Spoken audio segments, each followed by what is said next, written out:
So, our first question, have you ever noticed how many conservatives say they have libertarian leanings, and why don't they just become libertarians? What do you think the difference is between, say, a conservative with libertarian leanings and a true libertarian? The libertarian's broke. Or the rest of us, sir. I think that you have to say some of the hard things. I don't know where it happened. I know that particularly my platform is based on the fact that I take responsibility for my own life. Most of you do too. And I don't know where the patriotic message got to be the Republicans only. I don't know where, Jefferson was a libertarian. He was not a Republican. I understand. So, I think that for why more Republicans don't do it, because it's risky. Right now it's very risky, but ultimately that's where we're going. That is where we're going, whether they want to accept it or not. How would you categorize your position on abortion? That's great. I'm glad you did that. Hey, you're welcome. Because, we're here for you, sir. Here we are, we're talking about real issues. We're the only candidate does. We're the only one.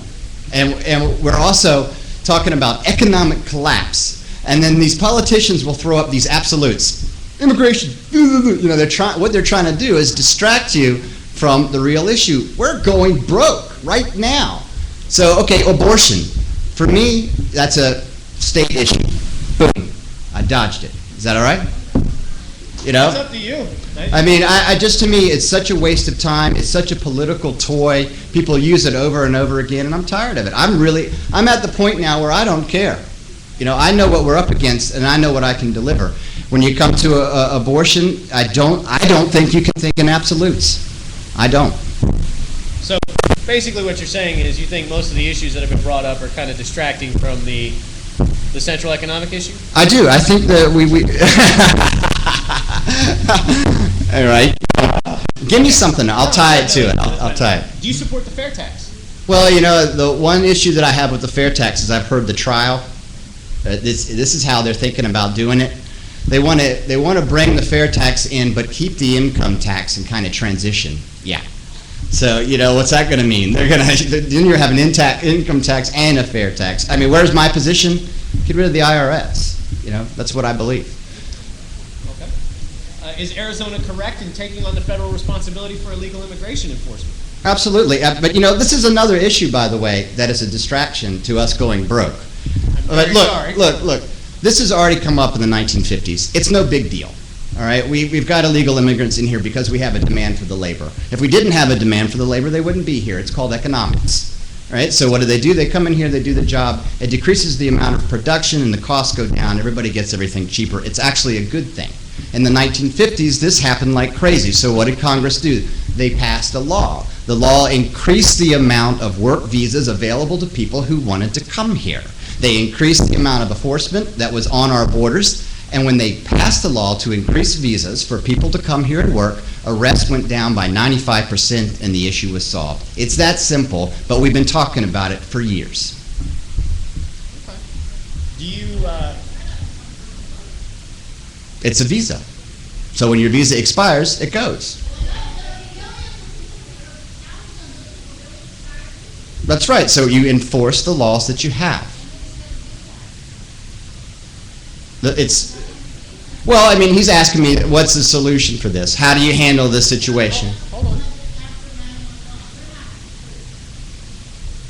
Well, it goes one of two ways. All right, if the federal government is unwilling to enforce the laws that they have, or if California is not willing to enforce the federal laws, then they get what they deserve. And what's going to happen is what's going to happen. But I can tell you one thing, in South Carolina, I will not support bailing them out for anything, because that's what's happening. Moving on to another non-economic distraction. Do you support the war? And I understand your position on this from your introduction, and that's kind of a broad question. I'll ask it the way I asked Mr. Whitty. Do you support our current approach to the war, and how do you define victory in it? Which war? Yes. Okay, so we'll say Afghanistan? Afghanistan and Iraq both. Well, okay, let's see if I can handle. Well, when I was in the Navy, Iraq was my mission. So it's always a pretty difficult thing for me, especially when you're talking about libertarian policies. Our founding fathers were non-interventionalists. That doesn't mean isolationists. That means that we had seen Europe fighting each other for thousands of years and we were over it. So basically, we didn't go around the world policing the world. You know, one of the things we have to ask ourselves is, why are we there? We as adults need to get away from these little carved out ideas that we have for ourselves and ask the hard questions. Why are we there? You know, what is the deal with our foreign policy? Why do we have people clear across the world that want to blow us up? Why? Is it because maybe we're in their country too much? I'm not saying that's so, but you need to ask yourself those questions. Afghanistan, yes, I think that, you know, they attacked us, we attacked them back. Iraq, no, I don't think it was a good idea at all. I don't understand, you know, from a military standpoint, obviously, at a certain point, that resource is going to be scarce and we're going to need jumping platforms from that area to control that resource. So everybody was kind of concerned about oil running out, so now we've got bases there and we feel better about it. But ultimately, should we still be in Iraq? No. And why are we still there? Because people are still making money off of it. Afghanistan now, the Roman Empire lost in Afghanistan there. The British Empire lost there. I mean, how many big countries have gone into the Afghan mountains and lost? The Soviet Union lost there. And we're going to go in there, we're going to whoop up on them. It's not happening. And there's more than one way to win a war. You don't win a war just by armed conflict. You can pull your troops out of there, wham, they've got no flag to get angry at, you win. Because right now, we are bankrupting our economy, fighting a bunch of guys on camels, and they're winning. So I think right now what I think about it, get them out of there. Get them out of there and let's win. This will be the last question for you, if you don't mind. You're big on abolishing, getting rid of the Federal Reserve, getting rid of the IRS. That sounds awesome, but in reality, you're going into a very entrenched and very powerful Washington political structure.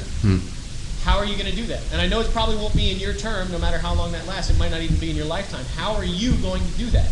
Well, what we need to think about is the incredible momentum that we have already. So here we got one guy, one Republican out there. His name is Ron Paul.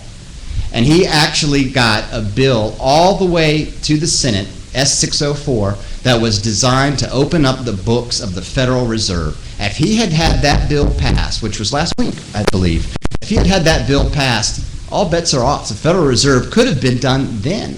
That was just one guy. So what do? I go up there, and it's two guys. Then the next it's three guys. And you go slowly and surely, and you keep trying to go after it. And because everybody else is talking about health care. How many people know about S-604? Audit the Fed.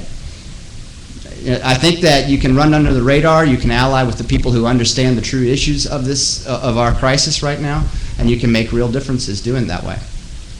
Okay, thank you very much. Ladies and gentlemen, Mr. Keith Blandford.